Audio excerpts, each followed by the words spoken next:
Hi guys, alas 5 na to ng hapon at naisipan ko umalis kasi may gusto akong tingnan sa bayan. Inaantay ko si Yumi kasi ang tagal niya magsuot ng tsinelas. Kaya pumasok na lang ako sa loob kasi may nakalimutan din ako. Maya-maya naman ay umalis na rin kami. At syempre, hindi mawawala ng appearance ang ating e-bike. Sa totoo lang, alam nyo, hindi na ako masyado nakakaranas ng mamasahe kasi gamit na gamit talaga tong e-bike sa amin, lalo na sa akin. Anyway, nakaalis na kami pero dumaan muna ako sa bahay ng kapatid ko kasi tatanungin ko yung mga pamangkin ko kung gusto ba nila sumama. Tara! Si Nene!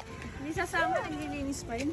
Yun nga no, si Chuchay lang ang sasama kasi maglilinis pa daw si Nene. Nandito na kami sa bayan at magpapark lang ako dito sa gilid kasi mahirap na no, baka mataw pa tayo.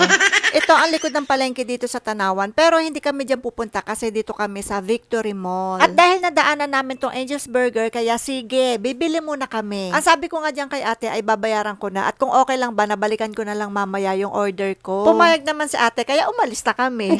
Nandito na kami sa loob ng Victory Mall at alam nyo si Yumi, alam na niya kapag kami nakatutok sa kanya ng camera. Dito kami pupunta sa Miniso. May gusto kasi akong tingnan dito na tumbler para kay Yumi. Gusto ko na kasing i-switch si Yumi sa straw cup pa din pero hindi na yung pang baby. Sa bahay kasi nagbabaso na siya. Ang kailangan ko lang yung pag naalis kami. Kaya lang ang mamahal talaga dito, no?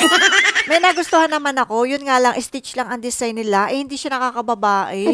Sa Yumi, pambabae nga ang kinukuha ko para sa kanya. Siya naman, turo ng kutsi-kutsihan. Siyempre, hindi ko pinapansin. Eh, gusto pa yata akong dalhin sa trak-trakan. Eh, ending, umalis na lang din kami. Sunod naman kami tumingin dito sa Mr. DIY. Titingnan namin kung may magandang tumbler din dito. Kasi sa totoo lang, magaganda talaga ang tumbler sa Miniso. Yun nga lang, medyo may kamahalan, no? Nakatingin na kami ng tumbler dito at wala talaga ako magustuhan. Siguro sa online na lang talaga ako bibili. Yun muna for today. Bukas ulit.